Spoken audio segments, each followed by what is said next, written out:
إن الحمد لله نحمده ونستعينه ونستغفره ونعوذ بالله من شرور أنفسنا ومن سيئات أعمالنا من يهده الله فلا مضل له ومن يضلل فلا هادي له وأشهد أن لا إله إلا الله وحده لا شريك له وأشهد أن محمدا عبده ورسوله يا أيها الذين آمنوا اتقوا الله حق تقاته ولا تموتن إلا وأنتم مسلمون يا أيها الناس اتقوا ربكم الذي خلقكم من نفس واحدة وخلق منها زوجها وبث منهما رجالا كثيرا ونساء واتقوا الله الذي تساءلون به والأرحام إن الله كان عليكم رقيبا يا أيها الذين آمنوا اتقوا الله وقولوا قولا سديدا يصلح لكم أعمالكم ويغفر لكم ذنوبكم ومن يطع الله ورسوله فقد فاز فوزا عظيما أما بعد إن خير الكلام كلام الله وخير الهدي هدي محمد صلى الله عليه وسلم وإن شر الأمور محدثاتها وكل محدثة بدعة وكل بدعة ضلالة وكل ضلالة في النار أما بعد.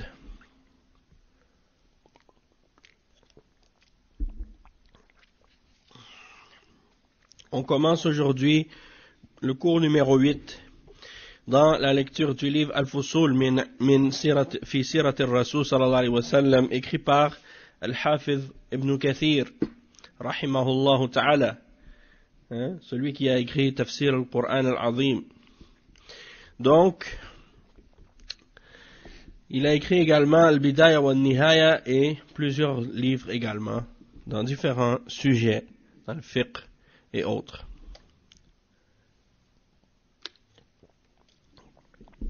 Donc, Al-Hafiz Ibn Kathir, en passant, c'était un des élèves de Cheikh al-Islam Ibn Taymiyyah et de l'imam Ibn al-Qayyim et également de Al-Mizzi, un des grands savants de hadith de l'époque. Naam, donc, ça fait partie des ulama salafiyin. Il fait partie des ulama salafiyin, des ulama qui suivaient la salafiyya, dans la aqida et dans le manhaj. Naam, donc on continue à ce sujet dans le chapitre Faslun Ghazwatu Badrin al-Kubra. Ghazwatu Badrin al-Kubra. Donc la grande bataille de Badr. Et on a expliqué au dernier cours que il y a eu plusieurs batailles qui se sont appelées Badr et que celle-ci, c'était la plus grande. C'était la troisième en importance. Donc, non, donc c'est ça. J'ai une liste là, peut-être que je vais la poster sur Twitter aussi. C'est une liste des différentes batailles du prophète sallallahu alayhi wa sallam. Et ça, c'est tiré d'une carte qui était dans un musée à Médine, près de Masjid Quba. Il y a un musée là-bas, à côté de la mosquée, à Quba, à Médine. Et il y a sur cette carte l'indication de toutes les différentes batailles et les différents combats qu'il y a eu et les expéditions militaires aussi. Donc celles qui sont encerclées en rouge, c'est celle dans laquelle il y a eu un combat armé. Et les autres, c'est des expéditions dans lesquelles il n'y a pas eu de combat. Donc sur 27 dans cette liste, il y en a seulement, attendez, 1, 2, 3, 4, 5, 6, 7, je pense que c'est ça, 7, 1, 2, 3, 4, 5, 6, 7. Il y en a 7 sur 27 qui sont avec combat armé. Les autres sont sans combat. Donc je vais poster ça tout de suite en même temps. Ça pourrait être... Donc ça y est, je l'ai posté. Donc on va commencer, Inch'Allah. Al-Hafiz Ibn Kathir rahimahullah. Donc il commence à expliquer les questions qui ont rapport avec la bataille de Badr. Avant de rentrer dans le sujet de la bataille de Badr, il y a juste quelques petits points intéressants que j'ai trouvés dans l'explication de Cheikh Abdurrazzaq al-Badr dans son sharh de Al-Fusul. Et il mentionnait certaines choses qui sont vraiment intéressantes et qui sont bénéfiques à connaître. C'est par rapport aux batailles qu'il y a eu dans l'islam, et il expliquait que la plupart des batailles, à la suite des grandes batailles dans lesquelles il y a eu des combats dans la vie du prophète sallallahu alayhi wa sallam, après chacune de ces grandes batailles-là, il y a eu une trahison de la part des tribus juives qui étaient présentes à Médine et dans les environs. Donc il dit par exemple les grandes batailles qu'on retrouve mentionnées dans le Coran. Il y a la bataille de Badr. La bataille de Badr, elle est mentionnée dans Surat Al-Anfal, dans les versets de Surat Al-Anfal. Puis il y en a aussi des mentions dans d'autres versets aussi, mais le plus c'est dans Surat Al-Anfal. Wa alaykum salam wa rahmatullah. En ce qui concerne la bataille de Uhud, c'est mentionné dans la fin de Surat Al-Imran. Les versets qui parlent de la bataille de Uhud, c'est dans Surat Al-Imran. La bataille de Al-Khandaq, Allah subhanahu wa ta'ala, il a révélé des versets au sujet de cette bataille dans Surat Al-Ahzab. Et dans Surat Al-Hashr, il parle de la guerre contre Bani Nadir. Bani Nadir, c'est une des tribus des Juifs, Et Al-Hudaybiyah, c'est dans Surat Al-Fath.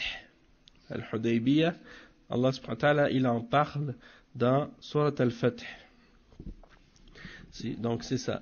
Et les guerres que le prophète sallallahu alayhi wa sallam a eu contre les Juifs, c'était après chacune des grandes batailles, parce que les Juifs faisaient des ententes de paix avec le prophète sallallahu alayhi wa sallam. Puis quand ils voyaient que les musulmans étaient en guerre contre les mouchriquins et qu'ils étaient en une situation, ils étaient, disons, occupés par le combat avec les mouchriquins, eux ils en profitaient pour briser leur entente, puis faire des problèmes aux musulmans et s'allier avec les mouchriquins. Donc ils ne respectaient jamais leur entente. Et l'exemple de ça, c'est qu'après la bataille de Badr, la tribu qu'on appelle Bani Qaynuqa, c'est eux qui ont brisé leur entente, et le prophète sallallahu alayhi wa sallam a donc combattu la tribu de Bani Qaynuqa après la bataille de Badr. Après la bataille de Uhud, c'est Bani Nadir qui a brisé son entente avec le prophète sallallahu alayhi wa sallam. Et dans la bataille de Al-Khandaq, c'est Bani Qurayza qui a brisé son entente avec le prophète sallallahu alayhi wa sallam. Puis dans Al-Hudaybiyah, c'est les Juifs de Khaybar. Donc c'est pour dire que à chaque fois les Juifs brisaient leur entente avec le prophète sallallahu alayhi wa sallam. Donc ayant dit ça, maintenant on va commencer à expliquer certaines choses à propos de Ghazwat Badr, la bataille de Badr. La bataille de Badr, elle a eu lieu pendant le mois de Ramadan. Et l'imam Ibn Kathir il dit وَنَذْكُرْ فِيهِ مُلَخَّصُ وَقْعَةِ بَدْرٍ الثَّانِيَةِ. Donc certains disent que c'était la deuxième bataille de Badr. La première bataille de Badr, on l'a mentionné dans les cours précédents, c'était celle qu'on appelle, si je ne me trompe pas ici parce que j'avais mentionné, Naam, la bataille, il dit ثم خرج بعدها بنحو من 10 أيام إلى بدر الأولى وذلك أن كرز ibn Jabir al-Fahri. Donc c'est ça, j'avais parlé de cette bataille-là avec Kurz ibn Jabir al-Fahri. Il n'y a pas eu de bataille, mais disons qu'il y avait une expédition. Et les musulmans sont sortis sous l'ordre du prophète sallallahu alayhi wa sallam dans cette bataille-là. ou cette expédition-là. Donc, ça c'était la première, et la deuxième c'est celle-ci. Il y en a qui disent même que c'est la troisième. Bon. On appelle Badr aussi Yawm al-Furqan. Allah subhanahu wa ta'ala, il l'a nommé dans Surat al-Anfal, Yawm al-Furqan. Yawm al-Furqan, Yawm al-Taqal Jam'an. Je ne sais pas si c'est aussi dans Surat al-Imran. Attends, laisse-moi juste vérifier. Parce que des fois j'oublie, subhanallah. Yawm al-Taqal Jam'an. Yawm al-Furqan, c'est dans Surat al-Anfal. Yawm al-Furqan, c'est dans Surat al-Anfal. Mais Yawm al-Taqal Jam'an, c'est mentionné dans Al-Imran et Al-Anfal. Donc, on l'appelle Yawm al-Furqan. Al-Furqan, ça veut dire le discernement, la distinction. Le jour où Allah subhanahu wa ta'ala a discerné entre la vérité et le faux, entre la foi et la mécréance. C'est lors de cette bataille. C'est là que la vérité a été tranchée et que la foi a été apparente. À partir de ce jour-là, les musulmans, ils se sont imposés. Et donc, il dit وَهِيَ الْوَقْعَةُ الْعَظِيمَةُ الَّتِي فَرَّقَ اللَّهُ فِيهَا بَيْنَ الْحَقِّ وَالْبَاطِلِ وَأَعَزَّ الْإِسْلَامِ وَدَمَغَ الْكُفْرَ وَأَهْلَهُ. Donc c'est la bataille, la grande bataille dans laquelle Allah a séparé et distingué entre la vérité et le faux. Et il a honoré l'islam et donné la puissance à l'islam. Et il a écrasé la mécréance et ses alliés et ses adeptes. Il dit وَذَلِكَ أَنَّهُ لَمَّا كَانَ رَمَضَانَ مِنْ هَذِهِ السَّنَةِ الثَّانِيَةِ بلغ رسول الله صلى الله عليه وسلم أن عيرا مقبلة من الشام صحبة أبي سفيان صخر بن حرب في 30 أو 40 رجلا من قريش وهي عير عظيمة تحمل أموالا جزيلة لقريش. Donc, il explique, Al-Hafiz ibn Kathir, il explique que c'est donc pendant le Ramadan, la deuxième année de la Hijra. Le prophète sallallahu alayhi wa sallam a appris que une caravane, en arabe on appelle Aïr. Aïr, c'est une caravane composée de nombreux chameaux qui transportent des choses. Il y a des caravanes de commerce. Wa alaykoum salam wa rahmatullah. Il y a des caravanes de commerce, il y a des caravanes de voyage, il y a d'autres sortes, mais ici il s'agissait d'une caravane de commerce. Qafila tijariya. Donc, al-Ir, c'est al-Qafila. Et donc, il a appris qu'il y avait une caravane qui revenait de la Syrie et qui s'en allait vers la Mecque, conduite par Abu Sufyan. Et Abu Sufyan, son nom c'est Sakhr ibn Harb. Et on sait que à ce moment-là, il n'était pas musulman, mais qu'à la fin, à la conquête de la Mecque, il s'est converti à l'islam par la suite. Donc, il est devenu musulman. Mais à ce moment-là, il n'était pas musulman. Et cette caravane qui revenait en fait de la Syrie, c'est la même caravane que le prophète sallallahu alayhi wa sallam avait tenté d'intercepter dans la bataille ou dans l'expédition qu'on appelle Ghazwatul Ushayra. Ou bien on dit Al-Ushayra. Et c'est ça en fait qui est intéressant, c'est que le prophète sallallahu alayhi wa sallam était parti vers Al-Ushayra pour essayer de l'intercepter à ce moment-là. Ils avaient entendu qu'il y avait une caravane qui quittait la Mecque et qui se dirigeait vers Ash-Sham pour aller avec du commerce, pour vendre des choses, acheter des choses. Et donc, ils sont partis pour l'intercepter. Mais, une fois arrivés à Al-Ushayra, Abu Sufyan avait entendu que le prophète sallallahu alayhi wa sallam allait pour l'intercepter, alors il a réussi à s'enfuir. Il avait réussi à s'enfuir. Donc il ne s'était pas... les musulmans n'ont pas réussi à l'attraper. Et dans la bataille de Al-Ushayra, on a dit, dans l'expédition de Al-Ushayra, on a dit que c'était ils étaient partis avec 200 parmi les muhajirin. Et c'est Hamza, l'oncle du prophète sallallahu alayhi wa sallam, qui portait la bannière blanche. Hein?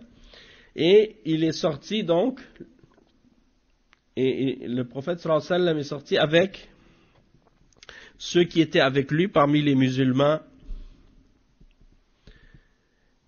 Et ils étaient, ils avaient 30 chameaux. Et ils se relayaient les uns les autres sur ces chameaux, sur ces 30 chameaux-là. Chacun d'entre eux, peut-être 3 d'entre eux, ils montaient à chacun de leur tour. Ils faisaient un bout de chemin, quand un est fatigué, ils montent, après ils s'échangent comme ça. Et ils étaient partis pour intercepter cette caravane de Quraysh, qui s'en allait vers la Syrie. Mais ils ont appris que les musulmans étaient sortis pour aller les intercepter, et donc ils ont réussi à passer, et quand le prophète sallallahu alayhi wa sallam est arrivé là-bas avec les muhajirin, elle était déjà passée, la caravane, donc ils l'ont manqué. Donc ils sont restés là-bas quelque temps, ils ont fait des alliances avec Bani Madlaj, et puis après ils sont retournés, il n'y a pas eu de combat. Mais cette même caravane, quelques mois plus tard, elle est revenue de la Syrie. On dit que cette caravane était composée de 1000 chameaux. 1000 chameaux, c'était une caravane immense qui avait qui contenait des richesses, beaucoup d'argent, beaucoup de commerce. Déjà 1000 chameaux, c'est immense comme richesse. Et ils avaient avec eux comme argent environ 50 000 dinars, on dit. Et elle était seulement gardée par 43 hommes parmi les mushrikines. Et parmi eux, Makhrama ibn Nawfil et Amr ibn al-As. Donc ça c'est le contexte de qu'est-ce qui s'est passé. Et lorsque le prophète sallallahu alayhi wa sallam a entendu que cette caravane, elle approchait de la Syrie, elle venait, donc on sait que la Syrie c'est au nord de Médine, et Médine est au nord de la Mecque, donc pour aller vers la Mecque, ils doivent passer près de Médine, le chemin qu'ils prenaient c'est le chemin de Badr. Mais bon, on va continuer à expliquer le contexte et qu'est-ce qui s'est passé par rapport à cette caravane-là. Donc, Abu Sufyan, il avait avec lui, comme on a dit, une quarantaine d'hommes, et c'était une grande caravane, et elle contenait beaucoup de richesses et beaucoup d'argent. Il y avait beaucoup de marchandises pour le commerce aussi avec eux. Il dit فندب صلى الله عليه وسلم الناس للخروج إليها وأمر من كان ظهره حاضرا بالنهوض ولم يحتفل لها احتفالا كثيرا إلا أنه خرج في 319 رجلا لثمان خلون من رمضان واستخلف على المدينة وعلى الصلاة ابن Maktoum. Donc ici il explique le Hafiz ibn Kathir, il dit que le prophète sallallahu alayhi wa sallam a incité donc les Sahaba à partir pour aller intercepter cette caravane. Et en réalité, c'était pas quelque chose qu'il avait fait avec beaucoup de préparation. C'était pas une expédition qu'il avait préparée en faisant beaucoup de préparation pour ça. Ceux qui étaient présents au moment où le prophète sallallahu alayhi wa sallam a eu cette information-là, il leur a dit, ceux d'entre vous qui avez votre monture avec vous, on va partir tout de suite. Donc vous venez avec nous. Puis il n'a pas vraiment fait une grande campagne, puis préparé depuis très très longtemps, non. C'était vraiment vite fait. Et c'était pas organisé. Pourquoi? Parce que à la base, leur intention c'était pas de faire une guerre, et c'était pas de combattre une armée, mais seulement d'intercepter une caravane commerciale. Donc, c'était pas à la base, l'intention c'était pas d'aller affronter une armée. Sauf que, il y a des choses qui se sont passées qui ont fait que c'est pas ça, c'est ce que le prophète sallallahu alayhi wa sallam avait au départ l'intention de faire, c'est pas ça ce qui s'est produit. Il dit, quand le prophète sallallahu alayhi wa sallam est parti, donc il est parti avec environ 310 et quelques hommes. Environ entre 310 et 320 personnes. Et il dit qu'ils n'ont pas fait donc de grosses préparations. Celui qui avait sa monture avec lui, il leur a dit de venir. Ceux qui avaient leur monture, il leur a dit de venir. Et il restait quelques jours avant la fin du ramadan, c'est-à-dire ils étaient encore dans le ramadan. C'était le premier ramadan qu'ils faisaient. Hein? C'était le premier, parce que c'est dans la deuxième année de la hijra. Donc c'était le premier ramadan qu'il faisait.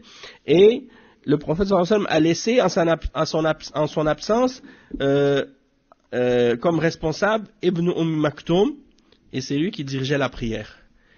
Puis il dit فَلَمَّا كَانَ بِالرَّوْحَى رَدَّ أَبَا لُبَابَةَ ابن عبد المنذر واستعمله على المدينة.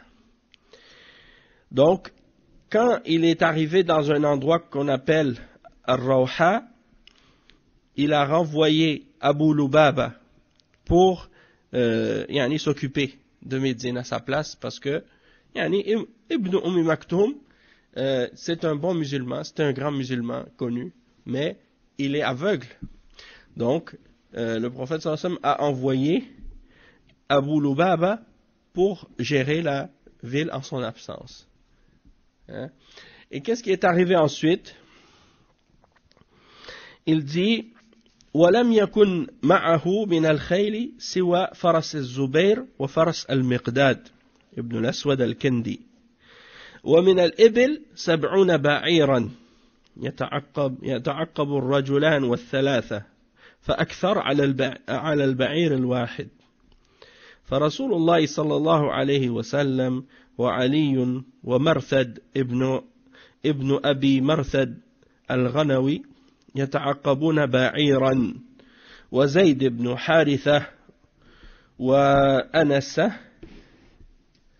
وأبو كبشة وموالي رسول الله صلى الله عليه وسلم وحمزة يتعقبون جملا وأبو بكر وعمر وعبد الرحمن بن عوف على جمل آخر وهلم جرة.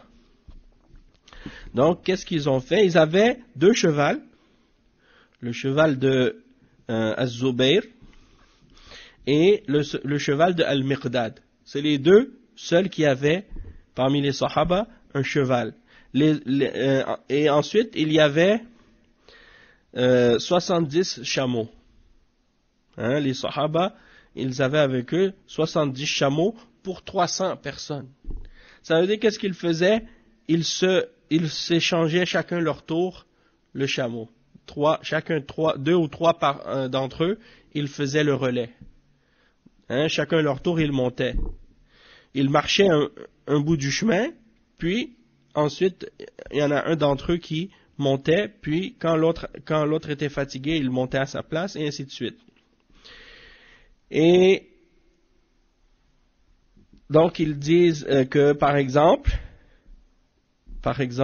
le messager d'Allah sallallahu alayhi wa sallam, il partageait un chameau avec Ali et Marthad ibn Abi Marthad al-Ghanawi.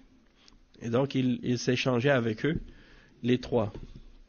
Il y a même une narration qui mentionne que à un certain moment donné, lorsqu'ils étaient en train d'avancer justement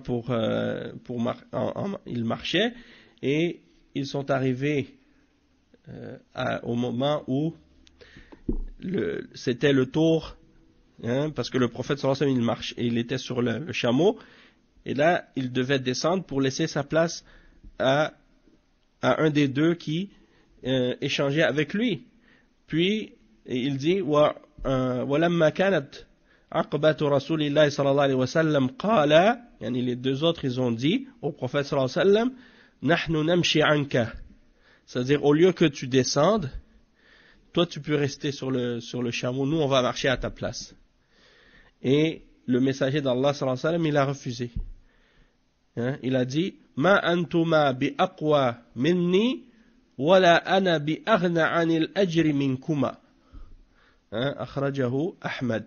C'est-à-dire, il a dit, vous deux, vous n'êtes pas plus forts que moi, et en même temps aussi, disons que je veux autant que vous la récompense, de marcher, fi sabilillah. Donc, en voulant dire, yani, je suis fort, je suis pas faible pour que vous devez me laisser votre place, puis en même temps aussi, je suis autant méritant que vous d'avoir aussi de la récompense de marcher dans le sentier d'Allah. Donc ça c'est l'exemple du prophète sallallahu alayhi wa sallam et de sa modestie aussi, et du fait que il voulait pas dire laisser les gens marcher puis que lui il monte. Non, lui aussi il marchait alors que les autres étaient sur le chameau. Et ça c'est un exemple de la modestie du prophète sallallahu alayhi wa sallam et du bon comportement. Et également, il y avait d'autres sahaba qui se relayaient d'autres chameaux, comme par exemple les servants du prophète sallallahu alayhi wa sallam, comme Zayd et Anasa et Abu Kabsha, et également Hamza avec eux, et aussi Abu Bakr et Omar et Abdurrahman ibn Auf. Eux, ils étaient sur un autre chameau, et ainsi de suite. Il dit وَدَفَعَ اللِّوَاء إِلَى مُصْعَبْ بْنُ عُمَيْرٍ وَالرَّايَةُ الْوَاحِدَةُ إِلَى عَلِي بْنُ أَبِي طَالِبٍ وَالرَّايَةُ الْأُخْرَى إِلَى رَجُلٍ مِنَ الْأَنصَارِ وكانت راية الأنصار بيد سعد بن معاذ وجعل على الساقة قيس بن أبي صعصعة وسار صلى الله عليه وسلم فلما قرب من الصفراء يعني وادي الصفراء بعث بسبس ابن عمرو الجهني وهو حليف بني ساعدة وعدي بن أبي الزغباء الجهني حليف بني النجار إلى بدر يتحسسان أخبار العير. Donc il explique que le prophète sallallahu alayhi wa sallam, il a distribué les bannières, parce que dans la guerre il y avait toujours des bannières, et les gens qui sont à la tête des différents régiments de l'armée ou du groupe, du groupe de combattants, il y avait Mus'ab ibn Umair qui avait la bannière blanche, et il y avait d'autres groupes également, le groupe des Muhajirin et le groupe des Ansar. Le groupe des Muhajirin, c'est Ali ibn Abi Talib radiyallahu anhu qui avait cette bannière-là, et l'autre bannière, celle des Ansar, c'était tenue par Sa'd ibn Mu'adh. Et il dit ensuite, à l'arrière-garde de l'armée, il y avait Qais ibn Abi Sa'sa'a, c'est lui qui était à l'arrière de l'armée ou du régiment. Puis il dit, lorsque le prophète sallallahu alayhi wa sallam est arrivé à un endroit qui s'appelle Wadi as-Safra, qui est environ à 50 km, eh bien il a envoyé deux hommes, Basbas ibn Amr al-Juhani et un autre qui s'appelle Adi ibn Abi Zarba, et il les a envoyés en éclaireur pour vérifier les nouvelles de la caravane, pour voir, comme en espionnage, pour aller voir qu'est-ce qui se passe avec la caravane, est-ce qu'elle approche, est-ce qu'elle s'en vient, et ainsi de suite.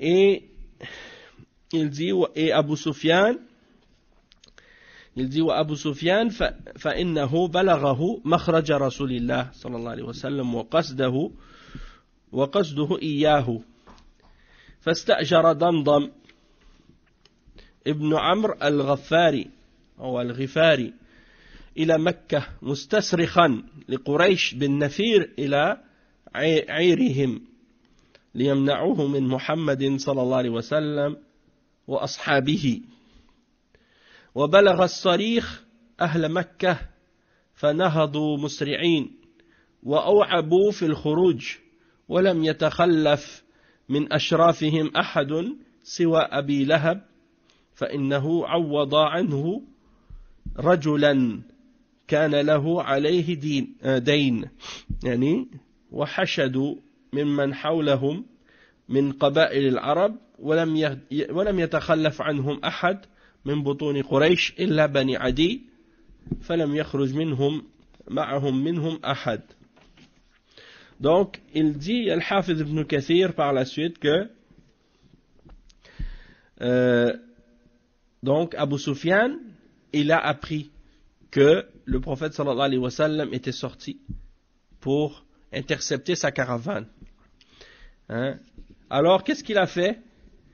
Il a engagé un homme pour aller avertir Quraysh. Son nom c'est Damdam ibn Amr al-Ghifari. Et il l'a envoyé jusqu'à Mecca pour aller avertir Quraysh et les appeler et leur dire de se dépêcher pour venir protéger et défendre leur caravane pour empêcher Mohammed sallallahu alayhi wa sallam et ses compagnons de l'atteindre. Il dit, et lorsque l'homme en question est arrivé à Mecca, il a commencé à crier du haut de la montagne, et il a dit, venez, dépêchez-vous, venez, parce que votre caravane, wa alaykum salam, votre caravane, elle va se faire attaquer par les musulmans. Et donc, ils sont tous partis, tous les nobles de Quraysh, tous les gens importants de Quraysh et les différentes tribus sont tous réunis, puis se sont préparés pour partir, excepté Abu Lahab. L'oncle du prophète sallallahu alayhi wa sallam, lui, il n'est pas parti, parce que il a donné sa place, c'est-à-dire il a envoyé à sa place quelqu'un qui avait une dette envers lui. Donc, étant donné qu'il avait une dette envers lui, il lui a dit, ok, tu me dois quelque chose, donc vas-y à ma place. C'est toi qui vas y aller à ma place. Comme ça, tu me dois plus rien.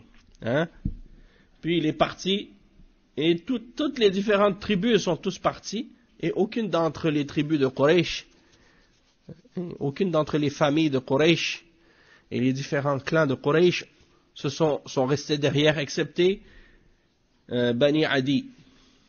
Mais les autres sont tous partis.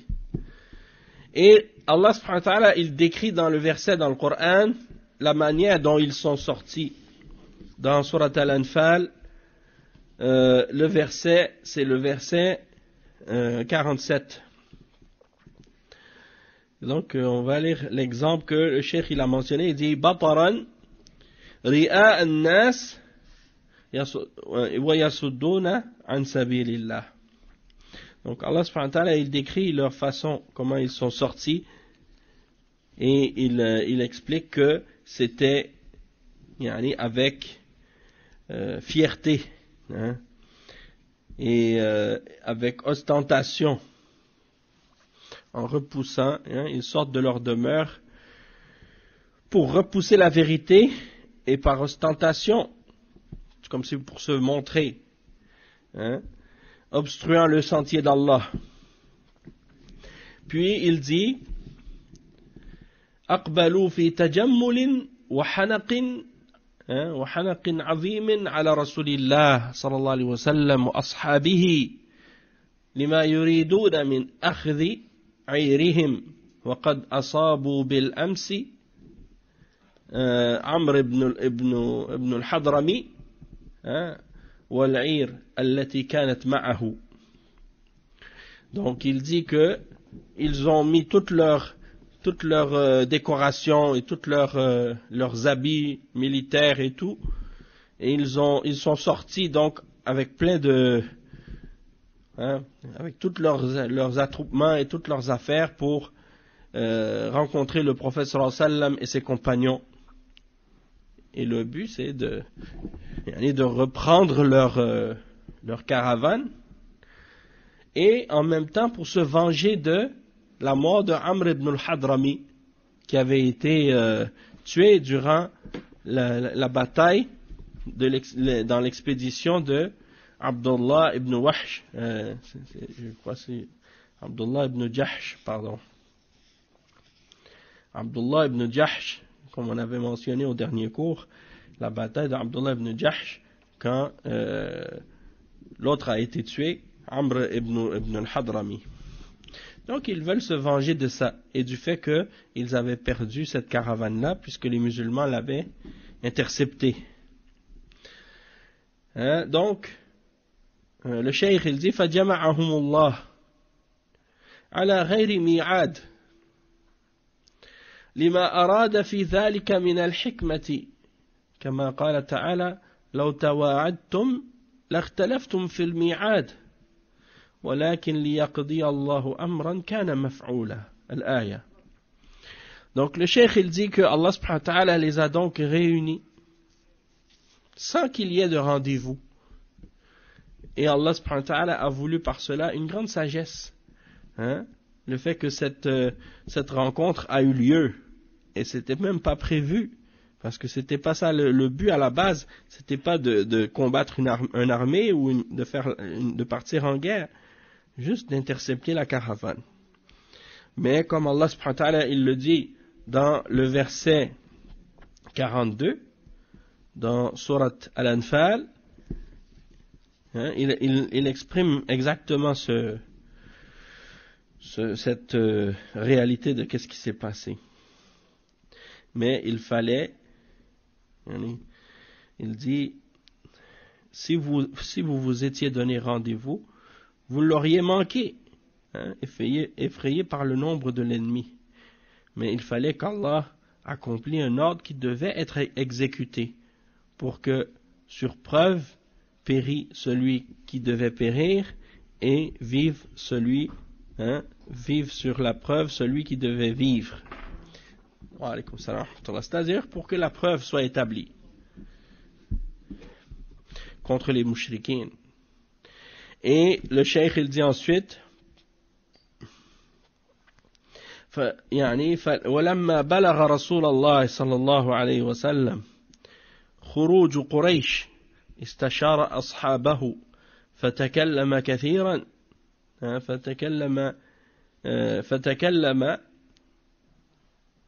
كثيرا من المهاجرين فأحسنوا ثم استشارهم وهو يريد بما يقول الأنصار فبادر سعد بن معاذ رضي الله عنه فقال يا رسول الله كأنك تعرض بنا فوالله يا رسول الله لو استعرضت بنا البحر لخذنا معك فسر بنا يا رسول الله على بركة الله فسر صلى الله عليه وسلم بذلك وقال سيروا وأبشروا فإن الله قد وعدني إحدى الطائفتين.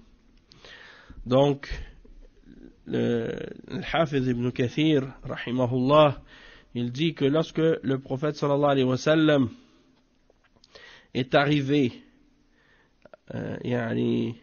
c'est-à-dire il a entendu, il lui est parvenu que Quraysh était sorti pour rencontrer le prophète sallallahu alayhi wa sallam et pour combattre, pour défendre la caravane, il a demandé conseil à ses compagnons et il a parlé aux muhajirin pour les inciter, et ils ont accepté, ils ont eu une bonne réaction. Puis par la suite, il a pris le conseil des Ansar, il a demandé aux Ansar, et il leur a parlé pour les inciter également, et il s'adressait aux Ansar en particulier. Pourquoi? Parce que, comme on l'avait expliqué dans les cours précédents, ils n'avaient pas comme les muhajirin, ils n'avaient pas prêté allégeance pour le combat contre Quraysh, contre les mouchriquins. Ils avaient prêté allégeance pour protéger le prophète sallallahu alayhi wa sallam et le défendre s'ils attaquaient Médine, mais pas pour sortir contre les mouchriquins. Et donc ici, lorsque le prophète sallallahu alayhi wa sallam s'est adressé à eux, hein, et il a parlé aux Ansar en particulier, il les a incités, et après, Sa'd ibn Mu'adh, qui était le chef des Ansar, il a dit, ô messager d'Allah, comme si tu t'adressais à nous, hein, et il a dit, par Allah, ô messager d'Allah, si tu nous demandais de partir avec toi dans la mer, hein, pour combattre, eh bien, on serait parti avec toi. Et le prophète sallallahu alayhi wa sallam a été réjoui de ça. Hein? Ils ont dit, nous marcherons avec toi, ô messager d'Allah, par la bénédiction d'Allah. Et donc, le prophète sallallahu alayhi wa sallam a été réjoui de cela, et il a dit donc, avancez, hein? Wa alaykum assalam wa rahmatullah. Il a dit donc, partons et réjouissez-vous, car Allah m'a promis un des deux groupes. Un des deux groupes, c'est-à-dire soit, yani, la caravane de Abi Sufyan, ou bien l'armée de Quraysh, un des deux groupes. Et là, à ce moment-là, bien entendu, les musulmans souhaitaient que ce soit pas Quraysh, yani, que ce soit pas Quraysh qu'ils rencontrent, mais que ce soit plutôt la caravane, hein, la caravane de Abi Sufyan, parce que c'est plus facile. Si c'est la caravane, il n'y a pas de combat. Ils vont juste prendre la caravane et c'est fini. Tandis que si c'est l'armée des mouchriquines de Quraysh, alors là c'est plus compliqué parce que là ils doivent les combattre et ils sont nombreux, hein, même plus nombreux qu'eux. Alors dans l'élément qui mentionne ça dans Surat Al-Anfal, Allah subhanahu wa ta'ala il dit, je crois que c'est dans le verset 7 dans Surat Al-Anfal, dans lequel Allah subhanahu wa ta'ala il dit وإذ يعدكم الله إحدى الطائفتين أنها لكم وتودون أن غير ذات الشوكة تكون لكم ويريد الله أن يحق الحق بكلماته ويقطع دابر الكافرين ليحق الحق ويبطل الباطل ولو كره المجرمون. Ce qui signifie en français, rappelez-vous quand Allah vous promettait qu'une des deux bandes serait à vous. Une des deux bandes, c'est-à-dire soit la caravane de Quraysh, ou, pas la caravane de Quraysh, soit la caravane de Abi Sufyan, ben c'est la caravane de Quraysh aussi, ou bien l'armée. L'autre groupe, c'est l'armée qui se dirigeait, hein, de Ash-Sham qui s'en allait vers Makkah. Et donc, Allah subhanahu wa ta'ala vous promettait qu'une des deux bandes serait à vous. Il dit, vous désiriez vous emparer de celle qui était sans armes, la caravane de Abi Sufyan, alors qu'Allah voulait par sa parole faire triompher la vérité et anéantir les mécréants jusqu'au dernier. Donc ici on voit que Allah subhanahu wa ta'ala, il avait planifié autrement. Il avait planifié que ceux qu'ils allaient rencontrer, c'était pas la caravane de Abi Sufyan, mais plutôt l'armée de Quraysh. Donc il dit ثم رحل رسول الله صلى الله عليه وسلم ونزل قريبا من بدر وركب صلى الله عليه وسلم مع رجل من أصحابه مستخبرا ثم انصرف فلما أمسى بعث عليا وسعدا والزبير إلى ماء بدر يلتمسون الخبر فقدموا بعبدين لقريش ورسول الله صلى الله عليه وسلم قائم يصلي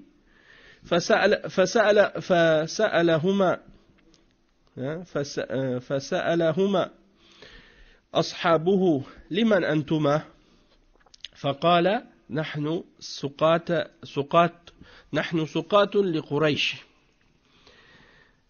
فكره ذلك أصحاب رسول الله صلى الله عليه وسلم وودوا أن لو كان لعير أبي سفيان وأنه معهم قريب ليفوزوا به ولأنه أخف مؤونة من قتال النفير من قريش لشدة بأسهم واستعدادهم لذلك فجعلوا يضربونهما فإذا آذاهما الضرب قال نحن لأبي سفيان فإذا سكتوا عنهما قال نحن لقريش فلما انصرف رسول الله صلى الله عليه وسلم من صلاته قال والذي نفسي بيده إنكم لتضربونهما إذا صدقا وتتركونهما إذا كذبا ثم قال لهما أخبراني أين قريش قال وراء هذا الكثيب قال كم القوم قال لا علم لنا قال كم ينحرون كل يوم فقالوا يوما 10 ويوما 9 فقال صلى الله عليه وسلم القوم ما بين 900 إلى 1000 ما بين 900 إلى 1000. Donc le cheikh il explique que le prophète sallallahu alayhi wa sallam a avancé jusqu'à ce qu'il arrive proche de Quraysh, de Badr. Puis il est monté lui ainsi que un homme parmi ses compagnons pour aller voir et apprendre quelques nouvelles de qu'est-ce qui se passait. Puis il est retourné. Puis lorsque c'était le soir, il a envoyé Ali et Saad et Az-Zubayr vers un des oasis ou des puits de Badr pour entendre des nouvelles, chercher des nouvelles à propos de la caravane. Et ils ont attrapé 2 parmi les esclaves de Quraysh. Et le prophète sallallahu alayhi wa sallam, lui, il était en train de faire la salat quand ils les ont ramenés. Et puis les compagnons ont commencé à poser des questions à ces 2 esclaves. Vous êtes qui? Ils ont dit, nous sommes des gens qui portons l'eau pour Quraysh. Hein? Et les compagnons du prophète sallallahu alayhi wa sallam n'ont pas aimé ça parce que ils souhaitaient que ce soit des gens qui sont avec la caravane de Abi Sufyan, pas avec l'armée des mouchriquins de Quraysh. Alors, qu'est-ce qu'ils faisaient? Parce que pourquoi la caravane de Quraysh, elle est pas défendue. Ils n'ont pas d'armée, donc ils n'ont pas d'armes. C'est juste aller prendre les marchandises et les amener, intercepter la caravane. Tandis que si c'est l'armée des mouchriquins, eh ben ils ont des armes, ils sont prêts, ils sont préparés, ils sont un grand nombre. C'est plus compliqué. Alors, qu'est-ce qu'ils faisaient? Les Sahaba, quand ils ont attrapé ces 2 esclaves, ils leur disaient, vous êtes avec qui? Et quand ils disaient, nous sommes avec Quraysh, ils les frappaient. Puis, quand ils les laissaient, ils disaient, on est avec quand ils les frappaient, ils disaient, on est avec Abi Sufyan. Et quand ils disaient qu'ils sont avec Quraysh, ils les frappaient. Alors, quand le prophète sallallahu alayhi wa sallam a terminé sa prière, il leur a dit, par celui qui tient mon âme en sa main, quand ils disent la vérité, vous les frappez, et quand ils mentent, vous les laissez. Parce qu'il voulait que ce soit les gens qui sont avec la caravane de Abi Sufyan. Alors, le prophète sallallahu alayhi wa sallam, il leur a posé les questions. Il leur a dit, donc, où est Quraysh? Il leur a dit, où est Quraysh? Il dit, derrière les dunes. Ils ont dit, le prophète sallallahu alayhi wa sallam a dit, ils sont combien? Ils ont répondu, on ne sait pas. Le prophète sallallahu alayhi wa sallam leur a posé la question, ils égorgent combien de chameaux chaque jour? Ils ont répondu, 10, un jour 10, un jour 9. Parce qu'il faut qu'ils nourrissent, il faut qu'ils mangent. Donc à chaque jour, ils égorgent. Wa alaykum salam wa rahmatullah. À chaque jour, ils égorgent un nombre de chameaux pour manger. Et les 2 esclaves ont dit, ils égorgent 9 à 10 chameaux tous les jours. Alors, le prophète sallallahu alayhi wa sallam, il a dit, ils sont entre 900 et 1000. Il a compris, le prophète sallallahu alayhi wa sallam, à peu près leur nombre, par le nombre de chameaux qu'ils égorgeaient chaque jour. Donc, nous, on va s'arrêter ici pour aujourd'hui. On continuera l'explication de la suite de la bataille de Badr au prochain cours, Inch'Allah, la semaine prochaine. سبحانك اللهم وبحمدك أشهد أن لا إله إلا أنت أستغفرك وأتوب إليك وصلى الله وسلم على نبينا محمد وعلى آله وصحبه أجمعين والسلام عليكم ورحمة الله وبركاته.